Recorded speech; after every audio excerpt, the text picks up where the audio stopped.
Alrighty. So, hello, welcome to the first Homebrew Workshop. Uh, we have had a couple of changes to the Homebrew DM tag process for a while. Let me pull up my message from Luo. So the biggest change is that the the tag request program now requires you worked with uh, to have created and gotten homebrew approval for, and then run 5 or more different homebrew monsters using the DM collaboration channel.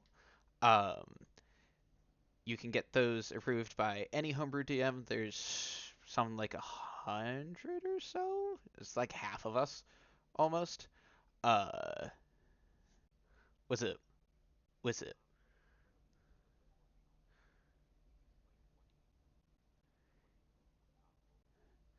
Yeah, it's a good idea. So Homebrew Tag is for DMs on the server that want to run things that are non-standard on blocks. Uh, it is specifically for stuff that will impact CR. So without Homebrew Tag, you can change creature type. You can change the size of a creature. You can change the HP within the formula. So if it's like 10d10 plus 100, you can change it anywhere from 110 to 200 because that's within the formula. Um, you can declare the damage roll because that's within the formula. Um, Pretty much anything that doesn't change CR, you're cool to modify without the homebrew tag. With the homebrew tag, you can make monsters on your own, modify them however you want, run them however you want. Um, in addition, it allows you to do sentient items without a request. In addition to full DM giving that as well. Um, but yeah, it's just a process by which the rules and lore team go through, look at 3 of your stat blocks, and see, do you know how to balance, and do you know how to work these into the lore of the server? And if so, then they slap the homebrew tag on you. Um, but yes, the whole process is once you've created and run your 5 or more homebrew monsters that came through the Homebrew DM approval through DM collaboration. You then go through into DM requests and you put in a thread titled your handle Homebrew DM uh, approval. And you go through, you put in 3 stat blocks, one being CR5, one CR10, and one CR15. At least one of the 3 must have legendary actions. Those will always be calculated into CR. If you have as a note, if you are running 2024 primarily and you are using legendary resistances, those only impact CR in 2014. So a lot of the time they will ask that you calculate it as a 2014, at least in my experience. Um, One of the blocks will also need a lore side block. For example, just giving a general synopsis of what it is, what its behaviors are like, where it lives, how it interacts with the creatures it comes into contact with on a regular basis. Uh, you need to format it correctly. You can do it on Homebrewery, you can do it on D&D Beyond, you can do it on Roll20.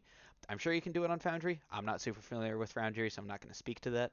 Um, in ge- in general, the simpler or more complex the stat block is, Roll20 is going to be better. D&D Beyond is kind of only best if it's like 1 or 2 changes from an existing stat block, and that is really only good if you're like modifying it to run, not for the homebrew tag. So we'll be going over that. Um, in the 2014 DMG, there's a section in Chapter 9 called Creating a Monster that we will be going over rather thoroughly today. In there, it has a table that you will be treating as gospel, and you can find this online just by searching this one. Oh, I'm not streaming. God damn it. All right. There we are. I didn't have faith in me in the first place. That was your first mistake. Uh,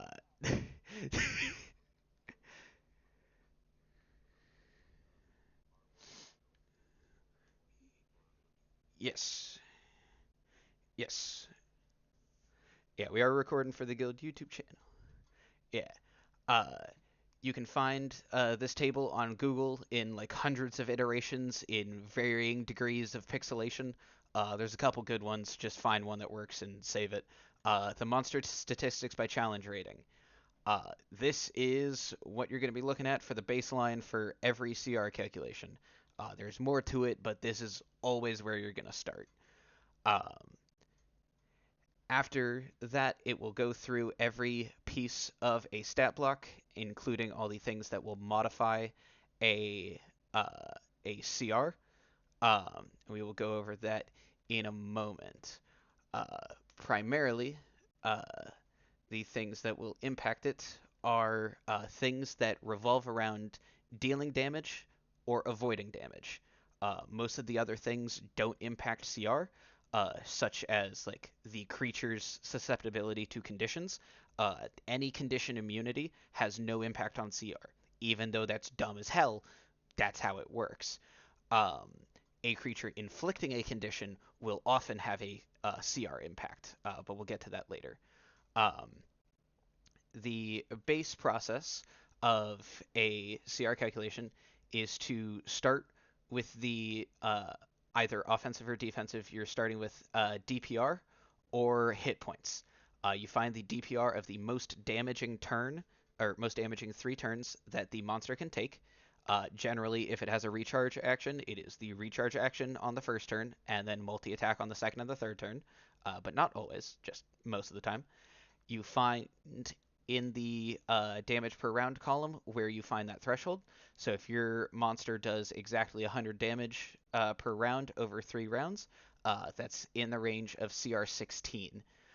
You will then determine whether the monster deals more damage from saving throws or more damage from attack rolls. Based on that, you will then consider the threshold that is listed to the side, either DC 18 or a +9 to hit in this case. For every 2 you increase or decrease above or below the listed threshold, you will increase or decrease the offensive CR by 1. So if you are within the threshold of CR16, the 99 to 104, a +8, +9, or +10 to hit will have no impact on CR. If you have a +7, then you're going to be offensively CR 15, not 16. And if you have a +11, you're going to be offensively CR 17, not 16. Um, and the same will hold true for defensive. Once you have calculated your effective hit points, which are different than actual hit points, but we'll get to that later. Once you've calculated your effective hit points and compared it to the AC for the CR, you will then go through and compare it to the effective armor class. For every 2 above or below the armor class is from the expected, you will increase or decrease the defensive CR by 1. Um, then to find the overall CR, you literally add them up and divide by 2, and then just round like normal. So offensive CR11, defensive CR11, CR11. Offensive CR13, defensive CR9, CR11, and so forth. Any questions so far?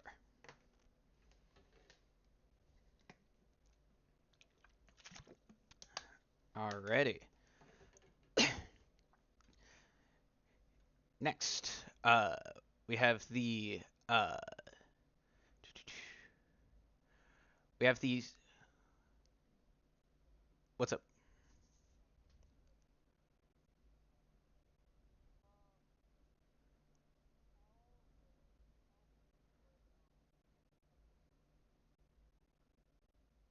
So recharge abilities, you assume they recharge on average.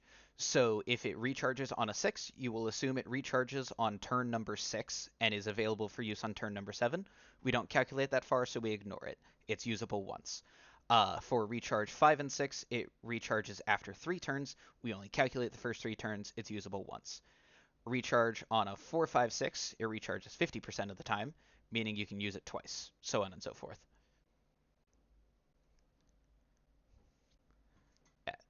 Uh, Alrighty.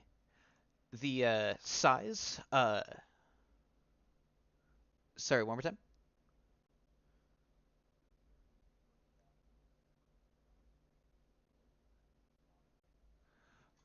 Oh, uh, yeah. I'm just in the 2014 Dungeon Master's Guide. I am viewing it from D&D Beyond because I have it purchased on D&D Beyond. If you don't have it purchased on D&D Beyond, there are plenty of ways to get it. Um, I just cannot discuss those because we are recording. Um,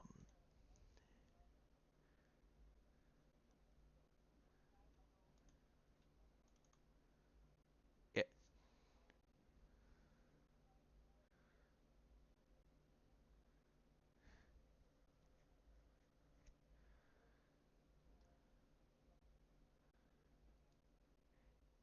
they cannot read the full book, unfortunately. No, they can access the material in there for the purposes of building a character sheet. That is it. Um, Unfortunately, uh, greed is a thing, and most companies are susceptible to it. Uh, so yeah. Uh, However, you can find a lot of this information on Reddit, just boiled down and summarized. Um, I, if need be, I can find some of those and I can post those in the DM channel once they clear the yeah, this isn't just copying and pasting copyrighted material. What's up?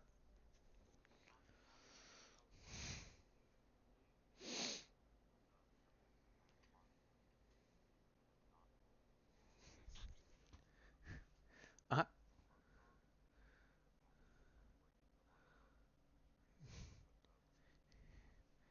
Yes.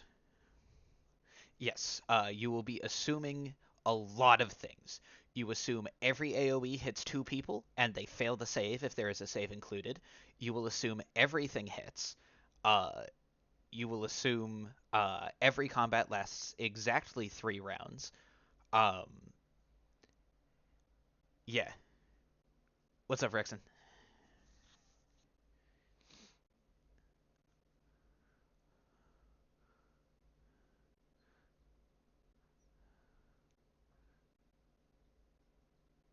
Ah, for sure, for sure.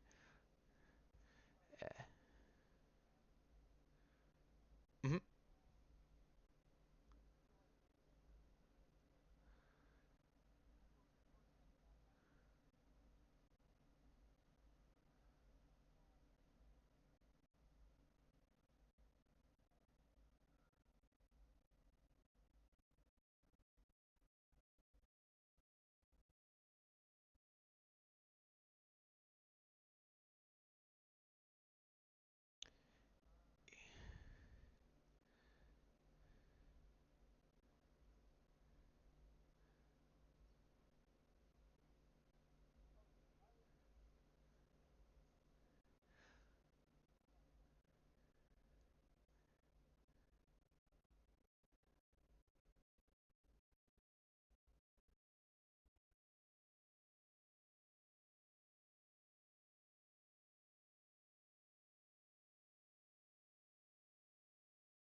Yeah. Eh, You're good. There's a lot of weird wording around. Uh, all right.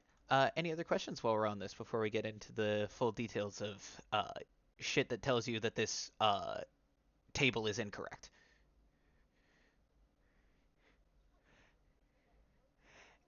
It doesn't tell you it's incorrect. It just modifies all the information that's in there.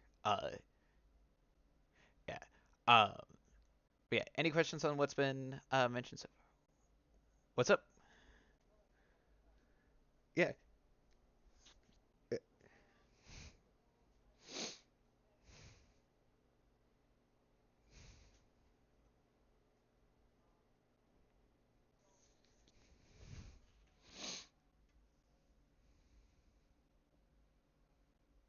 Uh-huh. Uh-huh.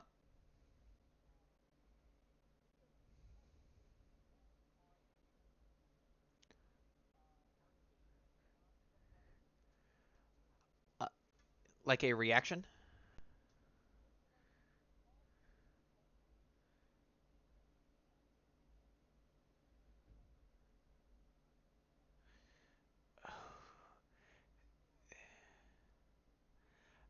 Uh, there's not really something there's yeah, there's not really something that easily maps to that. I would say probably yes. Just because like if we're assuming everything hits, like we are for a CR calculation, I would assume that it never goes away, and I assume he attacks at least once per round. So yeah, um, yeah, it might be assume it as a +2 just because there's a decent chance players go before him, especially with 2024 releases and new alert and Lionheart and all the initiative bullshit that goes on. Um, there where it might be that the first round he has a 17 AC, second round he has 20, third round he has 20. So calculated as a 19, which would be the average of those three. But I would, yeah,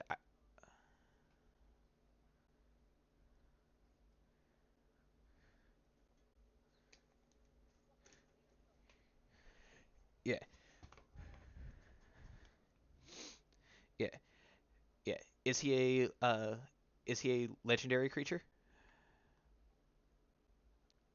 Okay. I would assume he goes second, like after the party.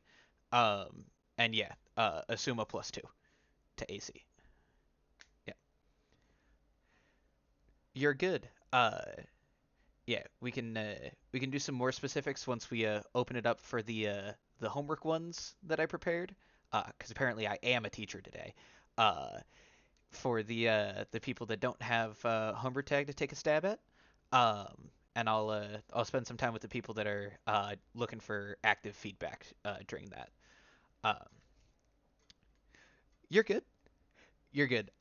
You're good. I just like to organize the information, so we're doing all the general stuff now. We can do all the specifics later.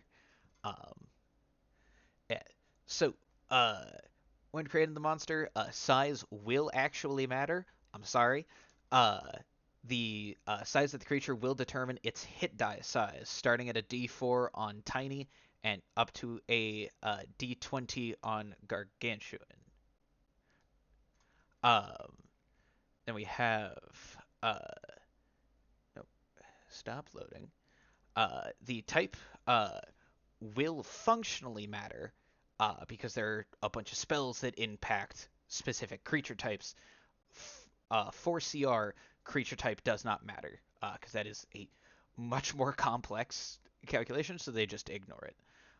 Alignment is the same way. There are some 2014 abilities that require specific alignments to be used. It will not impact CR.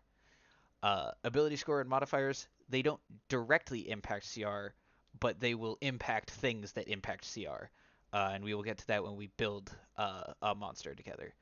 Um, so, for example, your hit bonus is based off of your proficiency bonus and your whatever stat they're using to attack, typically strength or whatever they're using to cast spells. Uh, so you can't just throw numbers willy nilly on there. Easiest way to figure out what you should be looking at: find a random monster that is not a dragon creature type in the monster manual. Find a monster of that CR and just look at the average stats of that, and in that range, you should be fine. Uh, but do keep in mind that if it is significantly above or below the expected in the big stats, those being the spellcasting, if it is a spellcasting monster, the either strength or dexterity, whichever it uses to attack, or constitution, that will modify your CR calculation in some ways. Uh, Armor class. There are a lot of things that will impact that.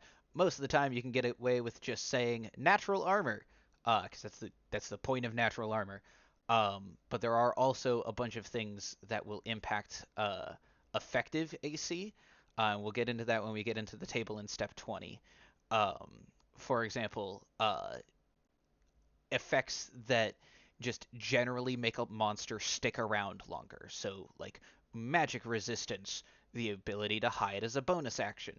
Stuff like that will typically impact defensive CR by either increasing effective hit points or increasing effective armor class. We'll get into the specifics of those when we get to the table. Uh, Here is where you have your table for your creature size and the hit die. You will assume every hit die rolls average. That means every d4 is a 2.5, every d6 is a 3.5, yada yada yada.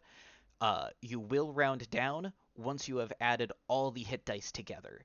So if you have, say, 5d4, you're going to assume that's 12, not that that's 10. You don't round the 2.5 down, you round the 12.5 down. Um, Here's the first one that will actually be rather impactful. Damage vulnerabilities, resistances, and immunities. This is the big thing that will most frequently impact your effective hit points. The others being Frightful Presence and Regeneration. Um, if a creature has 3 or more resistances or immunities, you will confer this table. If a creature and with the expected challenge rating. Uh, for example, if you are building your CR10 for your homebrew tag and your creature has 3 damage resistances, you're going to take however many hit points it actually has and multiply it by 1.5 to calculate its effective hit points. If you're building your CR15 and it has 3 damage immunities, you're going to do the same thing, multiply by 1.5. Uh, you can find this table online in 100 places as well. It's going to be one of the few that you're contacting like all the time. Attack bonuses for your for homebrew monsters. Once you have the homebrew tag, you don't have to worry too much about it being 100% accurate, but you do want it to make sense. So, uh, for example, if you have like a CR15 where the expected to hit bonus is +9, and you wanted it to be like a more uh, a more dexterous than strong, you can just say it attacks with dexterity and just use that as the calculation. It doesn't always have to calculate off of strength. Um, as far as for the homebrew tag monsters that you submit, your calculations do need to be 100% spot on. So your proficiency bonus is what it is on the table. Your to hit bonus needs to be reflective of the uh, modifier used to hit and the proficiency bonus. Um, and yeah, for damage, this is one of the other ones that is going to be the big one that impacts CR. We will, as mentioned, assume everything hits. Assume if it is a sufficient AoE, it hits 2 targets. If it is a small emanation or a super short AoE, assume that it hits 1 person. Assume that any saving throws are automatically failed. Um, so, for example, Dragon's Breath, that's a massive cone. You're going to assume it hits 2 people, and you're going to assume they both fail their save. Um, Answer.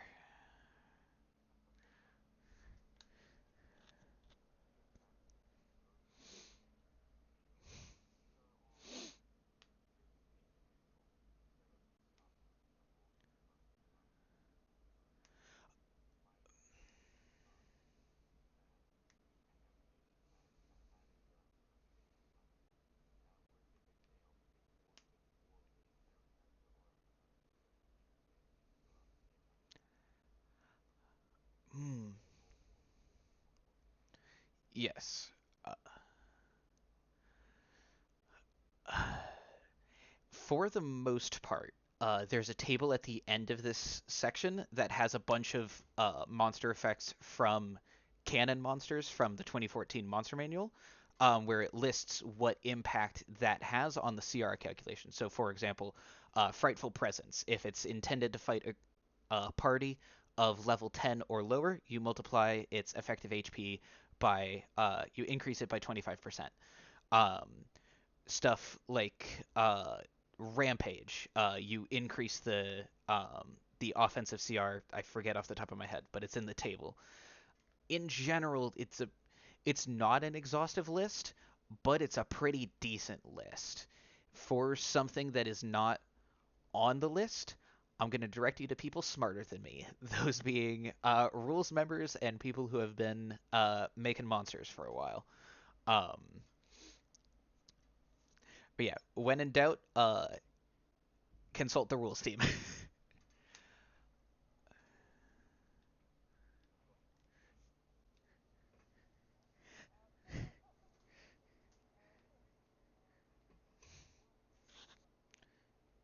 Yeah, yeah, go for it.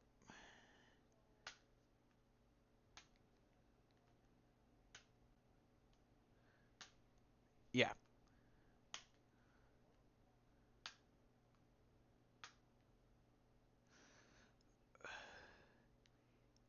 Uh, if the to my knowledge, if the monster persists, like you have big guy who summons four small guy. If the four small guys all die when big guy dies, they're considered one block. If the four small guys persist after big guy dies, they're considered different blocks. It's been a while since I've looked at that. Rex and Nick, am I on the ball on that?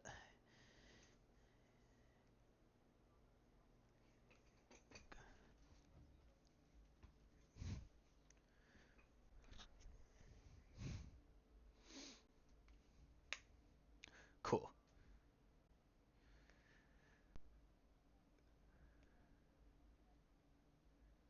Correct. Yeah.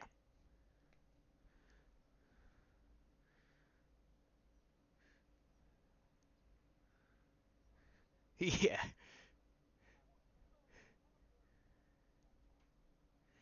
Yeah.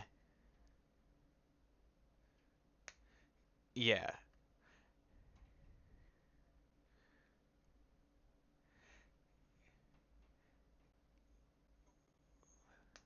For the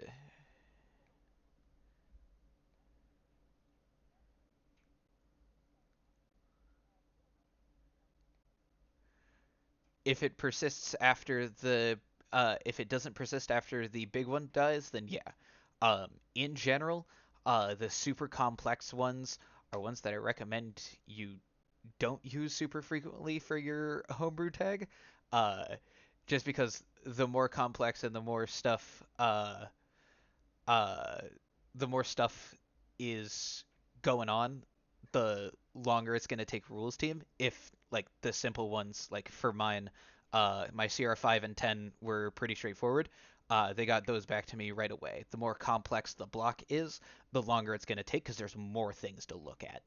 Um, and also just the things that aren't explicitly listed in here, the more chance you're going to have of being incorrect simply because we're making assumptions, and the rules team might have a different opinion. Um, so, uh, in general,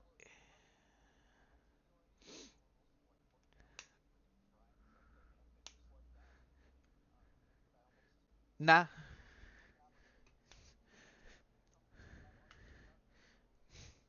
No, I did an insane block for my CR15. I literally made Noivern from Pokemon. And I was like, I'm not gonna change anything from like the mechanics of Noivern in actual competitive Pokemon. I'm gonna make an actual set, and I had to make it work to CR15, and it was a really challenging, and I messed up a couple times. Rules team will absolutely not look down on you. They, in general, do like seeing a complex block from people to show, hey, I can do simple and I can do complex. I'm simply recommending against doing three complex blocks. Yeah, yeah. In general, the one that you're doing the lore side for, put 100% of your effort into that one. Do the lore, do the legendary actions, do the legendary resistances, do the mythic form if you want. put all the complexity into that one, and then for the other two, show you have the fundamentals down.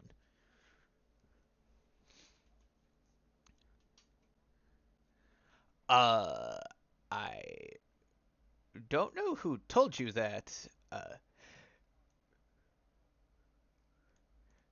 Copy. Yeah. When in doubt, refer to the DM guide. I'm on it right now. At least one of these monsters must possess legendary actions. In addition, at least one of the monsters must have an associated lore side block. You did. Uh, but yes. Yeah, you need one lore side block. You need at least one with legendary actions. Um, but yeah. Any other questions on the general stuff we've covered so far?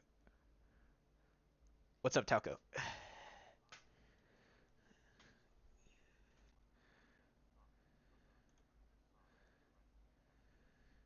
Yes.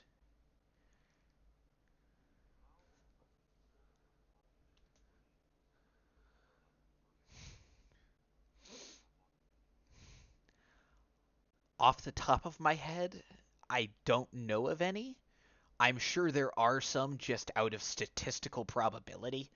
Uh, but in general, you will get dinged for that on the homebrew DM tag application. Um, yeah, yes, yeah. That one in particular, it is rather strict because we do as much as we can for the approval processes as written. We try to modify those as little as possible. This is to demonstrate I know how to do it by the book, and I'm demonstrating proficiency in these skill sets.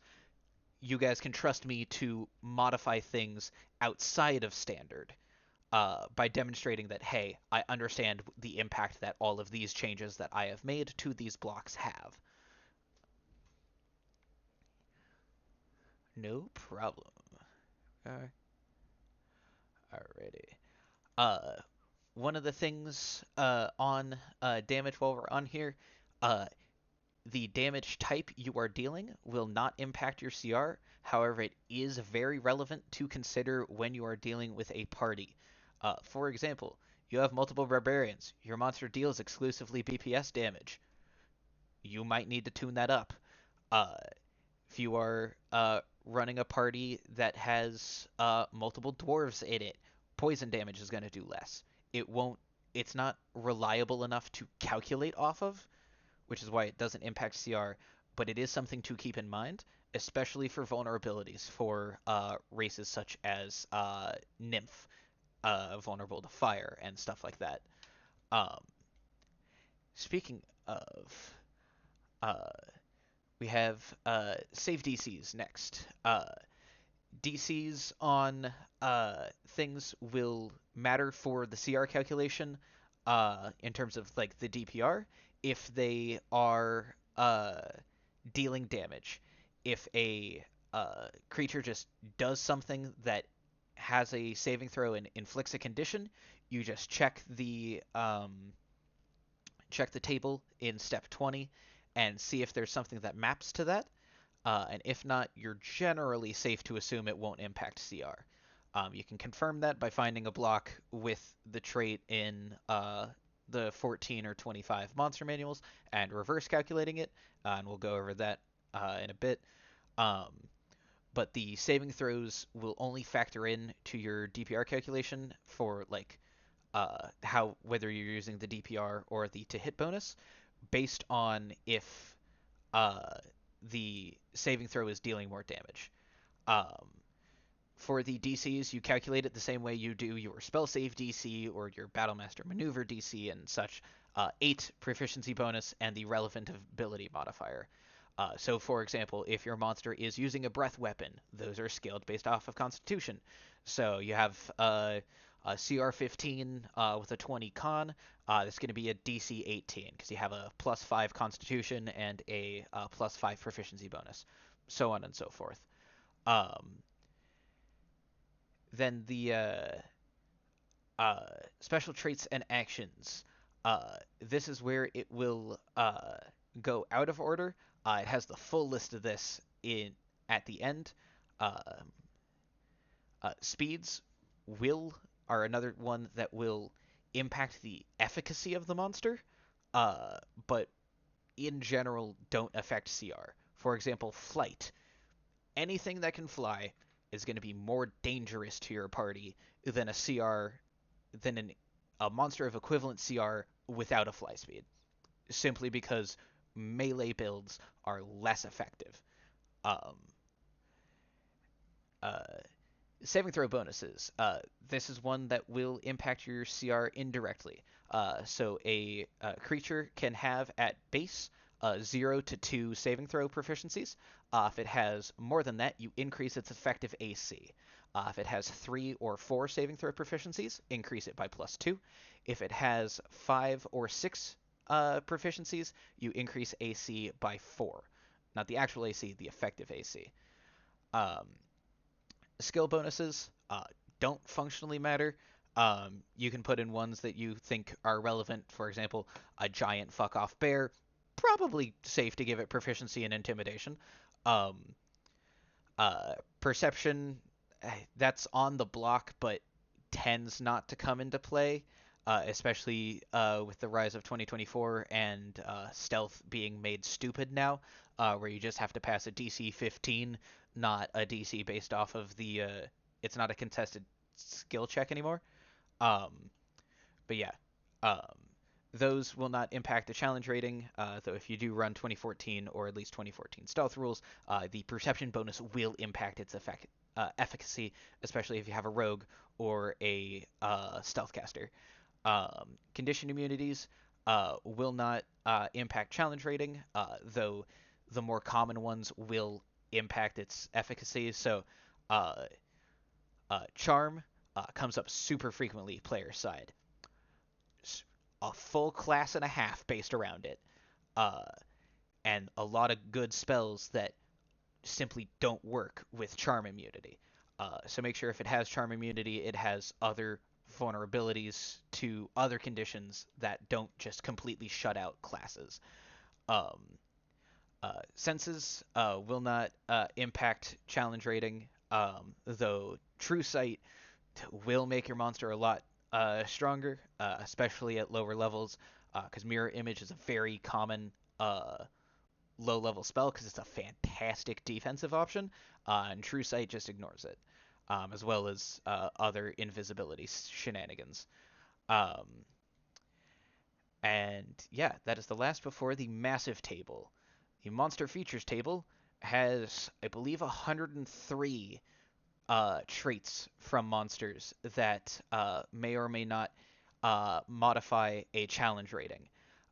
You can use this as a sort of a map for your custom traits that you give your monsters to figure out how to modify your CR calculation. If you have something that lists just the dash, you are safe, and you have an ability that maps pretty closely to that. In general, you are safe to assume that will have no impact on CR. That is why the things that have no effect on challenge rating are listed, because they want to show, hey, something like this does not impact CR calculation.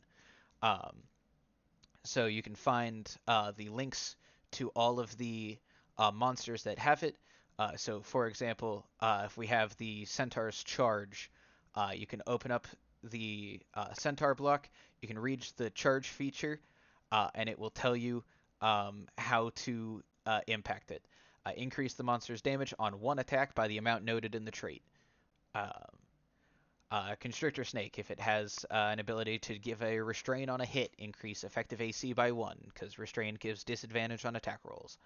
Um, and you can base it off of that. This is a non-exhaustive list. If you have something that's kind of out there, so for example, summons, AoE effects that inflict conditions that are debilitating, such as stun, fear, especially in cap. Uh, Those aren't listed on here because there are very, very few blocks that have those.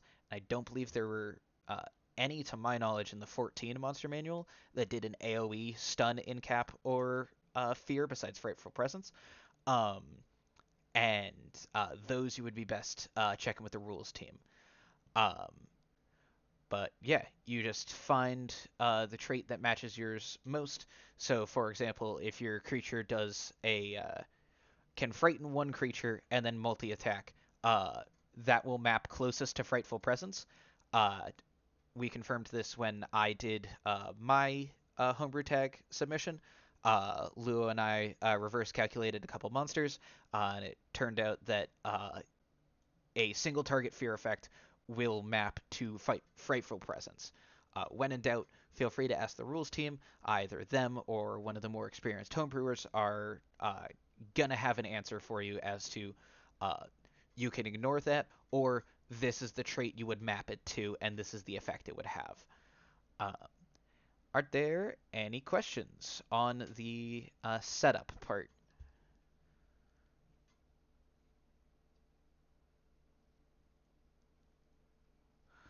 Alrighty, we will head back up. Alrighty. So, uh, the three best ways to set up a monster for your homebrew tag submission are going to depend on you, but depending on you, it will be either homebrewery, if you are already familiar with how to format it, D&D Beyond, or Roll20. You can set it up in any of those. It will set it up and format it. It's able to be formatted in a way that the rules team will accept.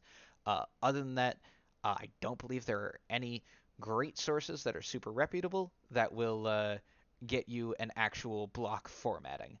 Um, for the submission, you can either submit a link or a screenshot uh, of the block itself. Um, and they will go ahead and give you feedback. The other thing that is required, which is required for all three, is that you have to provide the reasoning for why it is CR. You will do a full CR calculation. Let me pull up mine. Uh,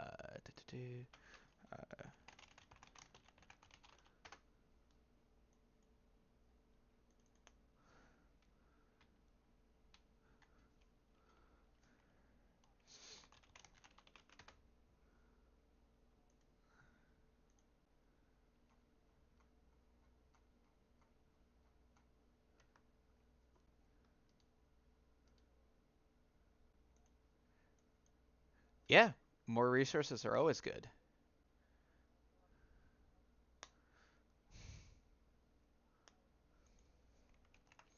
Yeah, there we are. In my text lobby, you will find a link to my homebrew tag request.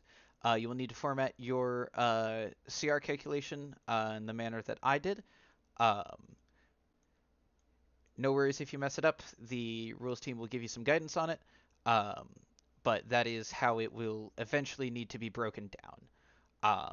As far as essentially just doing the CR calculation and showing your work. Um,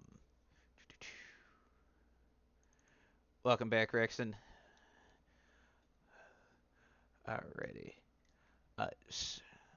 Uh, we were just going over the formatting real quick of the CR calculation when you do the actual homebrew DM request of like justifying why it's a CR5. Like DPR is this because this is the most effective or most damaging turn order, hit bonus, yada yada yada, um, and so on and so forth.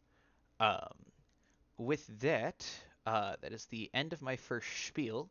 Uh, I do have right above the line break 4 test monsters I have for you guys. Uh, next to the description is a little exercise if you wanted to get a little bit of practice with it. There's some errors in 1 and 2 that are on purpose. And then block 3 and 4 are rather generic blocks that I wanted you guys to modify only one side of the block to change its overall CR. Uh, So I'm going to go ahead.